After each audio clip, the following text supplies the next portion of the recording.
So I got a funny story for you. I'm sitting here and I'm thinking, you know what?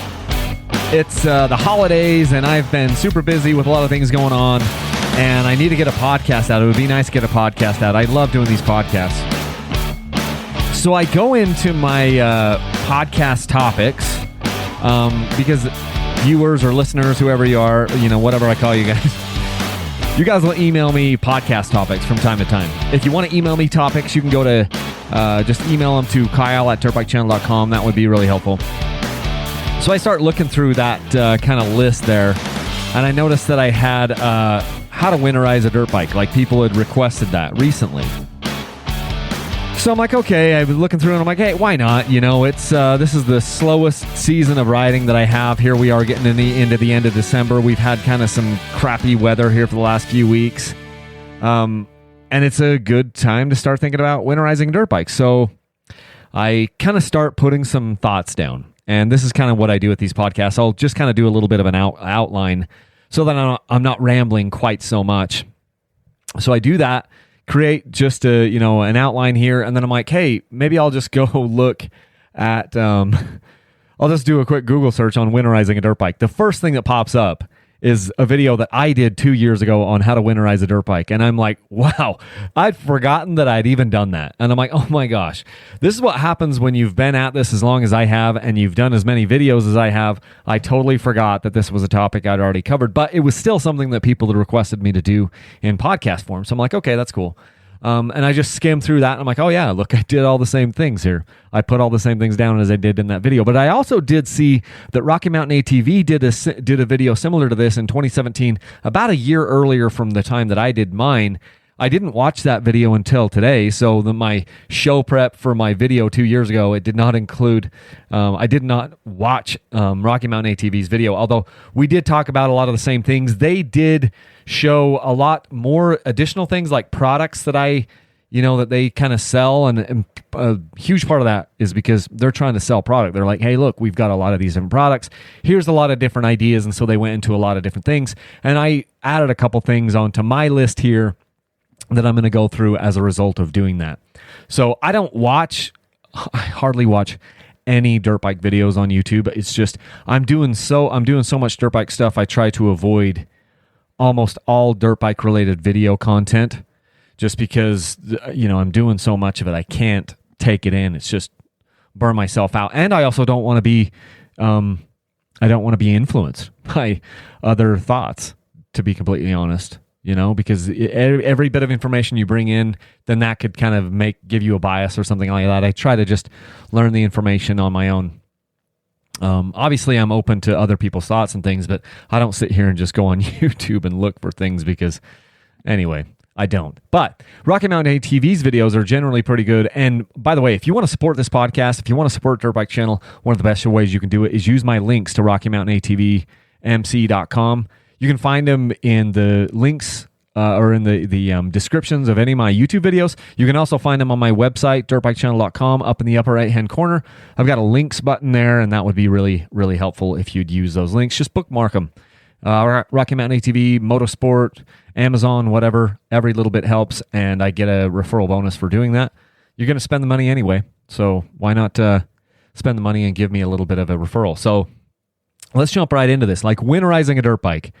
Number one, like for me, I don't do a lot of this stuff because I just keep riding them. I mean, the truth is, all it takes is if you go out and you even start the bike every 2 to 3 weeks, you're totally fine. You're not going to have basically any problem, especially if you just ride the bike once a month. Then most of these things, I mean, a couple of these things are really good to do in the wintertime anyway, and we'll get into that, but you don't have to go through some big old long process. I mean, if you put the bike up on a stand and you start it every 3 weeks or 4 weeks, the rest of this is basically a moot point because your bike will be fine if you're doing those things. So one of the here's like a legitimate idea. If you live in like Minnesota or something and you have super hard winters, one thing you could do that would be nothing else, if you did nothing else, you'd be totally fine, is if you put your bike on a stand and then you go out to the garage every 2 weeks or every 3 weeks, just set a reminder in your phone and start them and let them run for 5 minutes. Obviously, if it's a 2-stroke, just don't let it idle for 5 minutes. But I just did a video on that on YouTube. But you get the point. Run the bike every couple weeks in the garage. You don't have to take out and ride it down the street. I mean, that would be fine too. But that's all you need to do.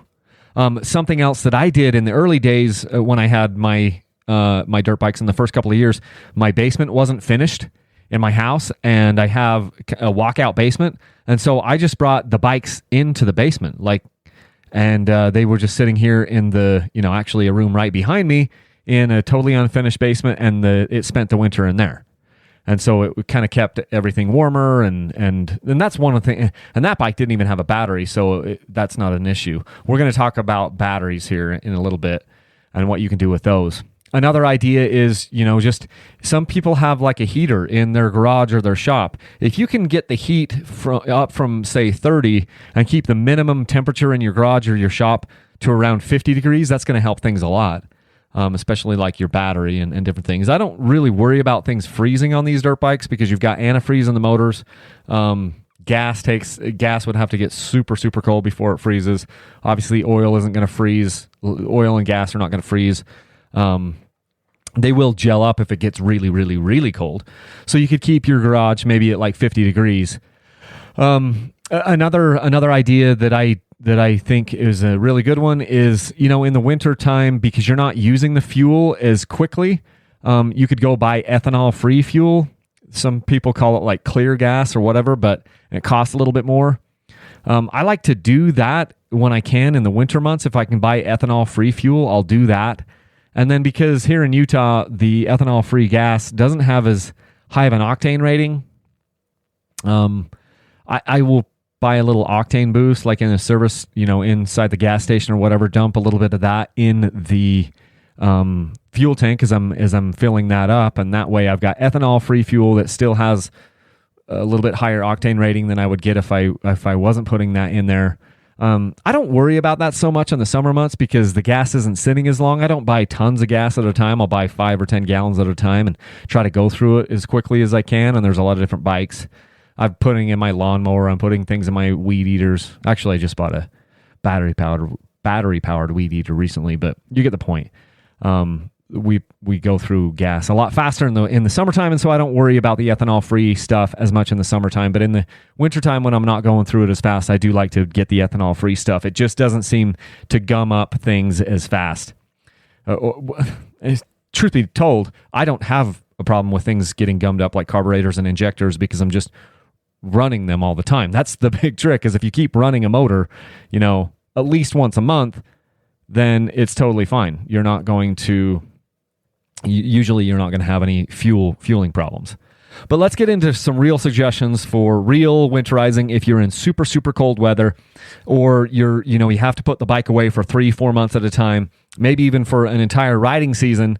There's some things that you definitely want to do. So number one, we already talked about the ethanol-free fuel. That would be a really good thing to do. Get the ethanol-free fuel in your bike.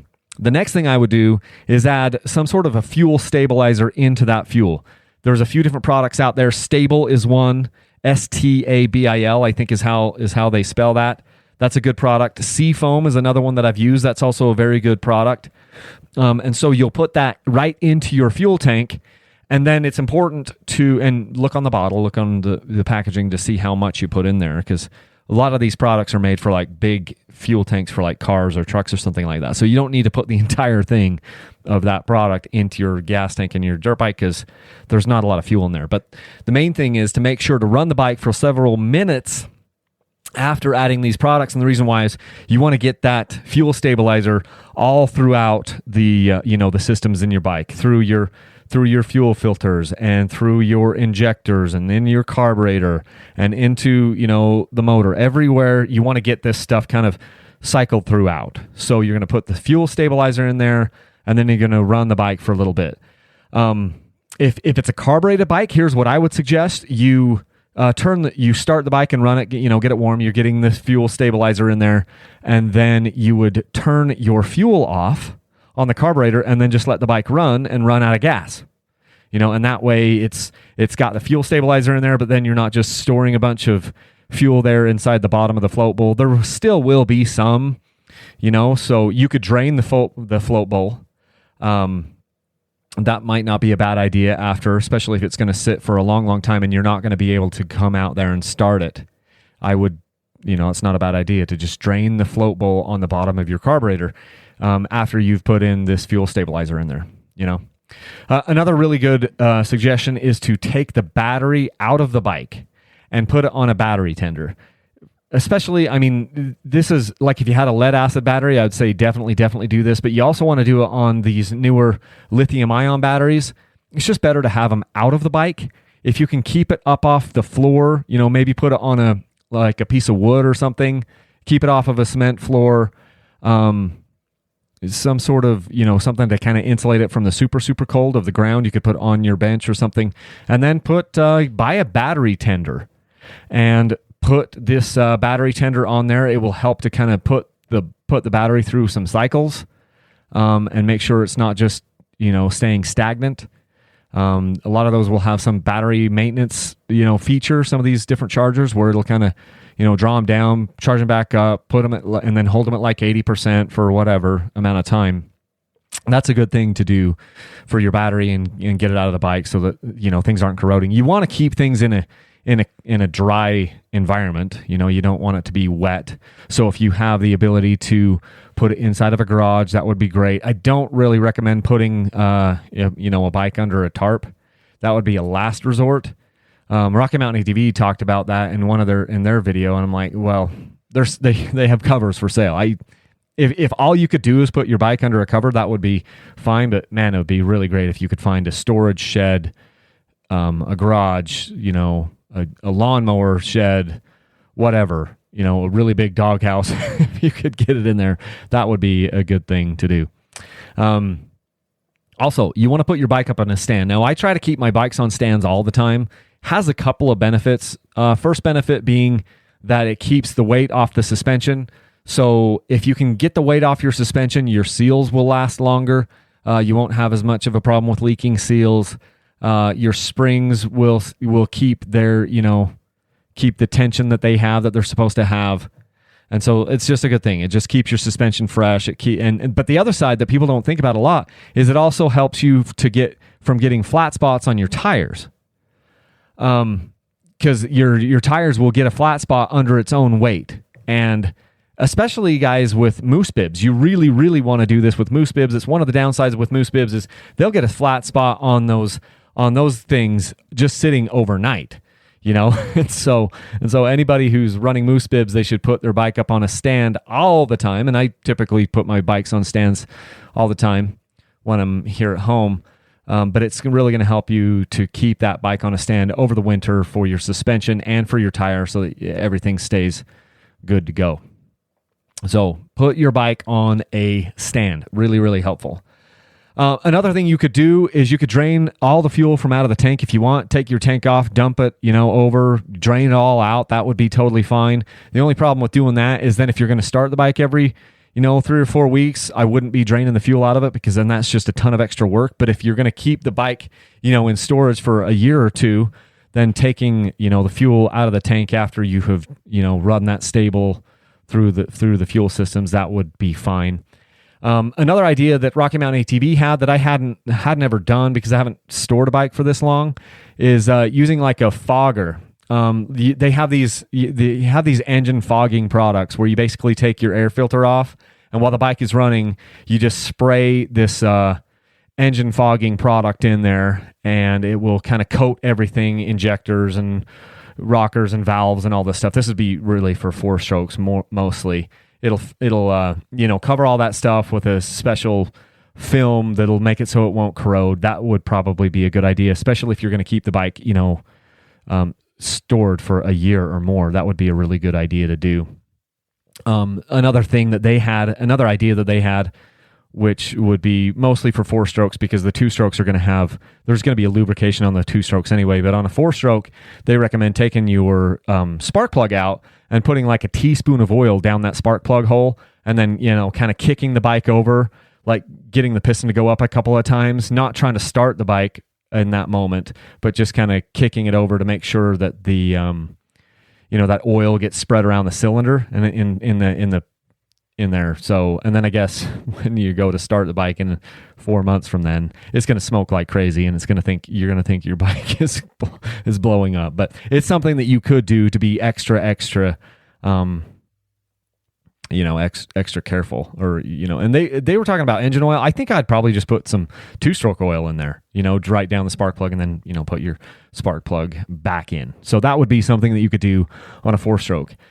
Some other ideas that I have. I think that if you're going to winterize your bike, it's a great time to change your oil.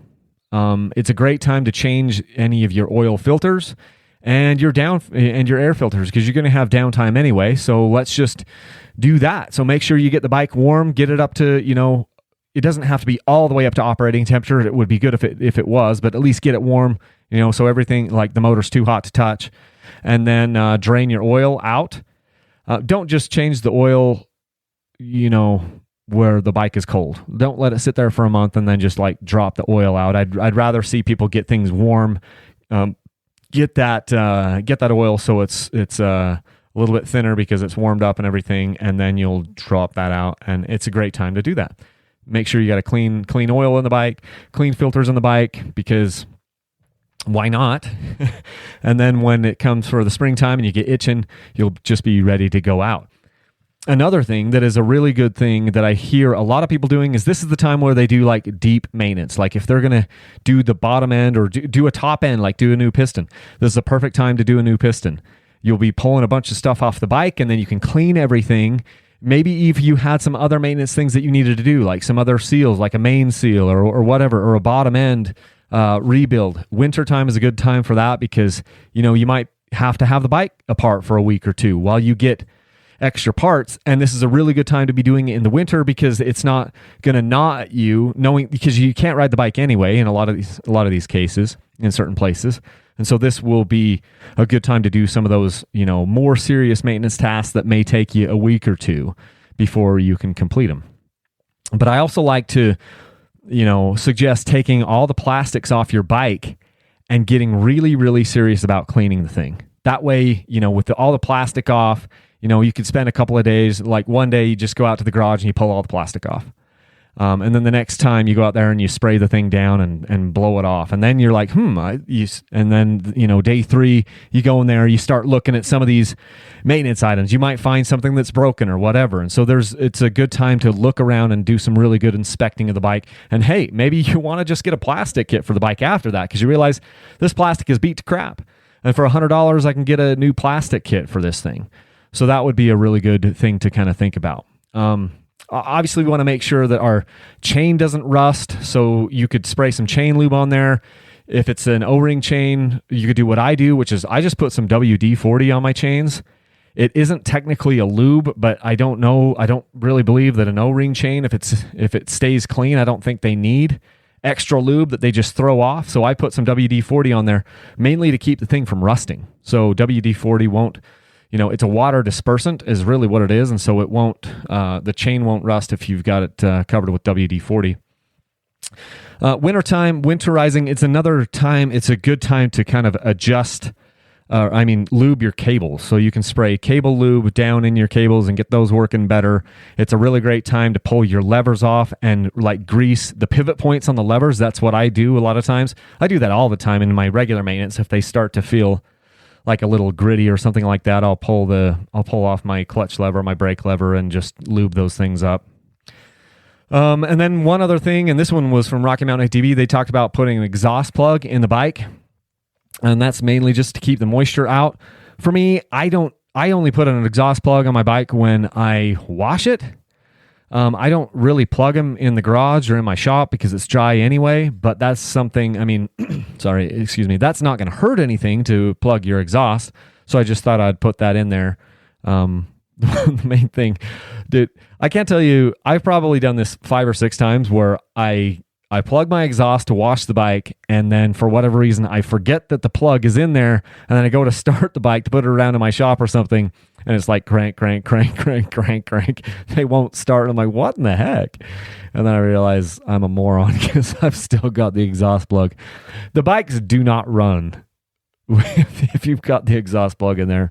And like a moron, I've done that several times. So Hey, if you have done that, give yourself a high five. And I also want you, if you've done that, go over and leave a review for this podcast. In fact, even if you haven't left your plug in there in your exhaust, please go and try to leave a review for this podcast. That would really be helpful.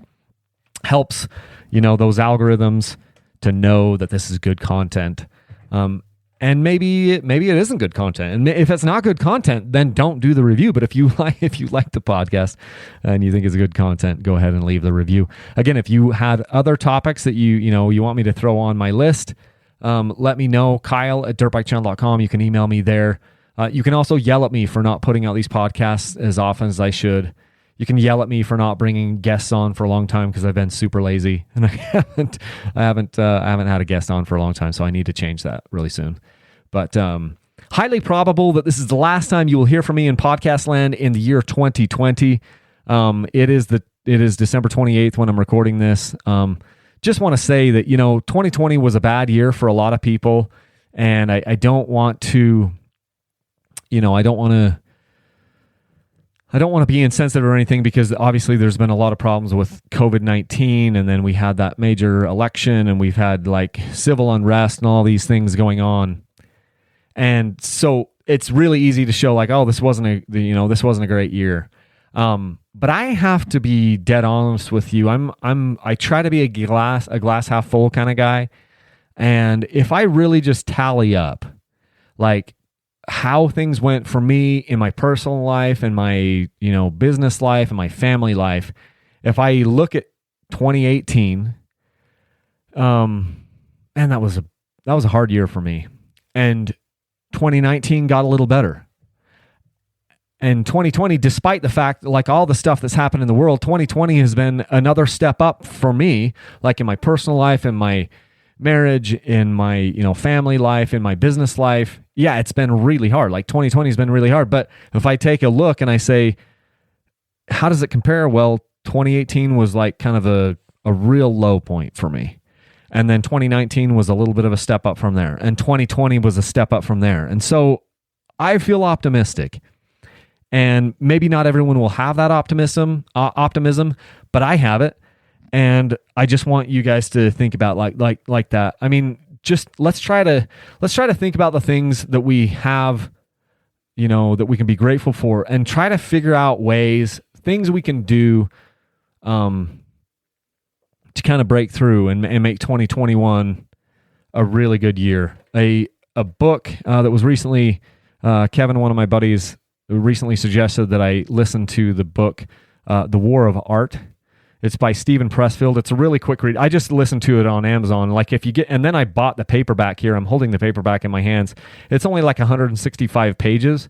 It's a really, really short read, but it's like The War of Art by Steven Pressfield. Super good, super motivating for me. And I could relate to a ton of stuff in here. He talks a lot about resistance. And resistance is this, force that is trying to get you to do nothing. Trying to get you to, not live up to your potential. And we all have it. It comes from within us. I mean, it's a concept that he's talking about. And I'm listening to it again. I got the paperback so I could just go through and kind of highlight some of the things because there's so many good little nuggets in there. So if you guys like to listen to things on Audible, you should go download that, The War of Art, or get it in paperback. I got it in paperback as well on Amazon. Use my links for that. That would be stinking awesome. But that's a good book. And hopefully everybody takes a step up in 2021. I'm definitely hoping that I can step everything up in 2021. But, it's 2020 wasn't like a horrible year for me in a lot of ways. Step up from where I was on the other, when I look at all those other levels. So hopefully everybody has an amazing new year. I hope that all your aspirations, I hope that you find the energy that it's going to take to make some of those things come true. I hope that you figure out ways to dominate that resistance that Steven Pressfield talks about in The War of Art. And I hope that we have an amazing 2021. And I think that we certainly can take a step up. That's what I'm going to be hoping to do. Okay, you guys, thanks so much. And we'll check in with you in 2021 in the new year and rock this thing out. I appreciate it, guys. Leave a single track.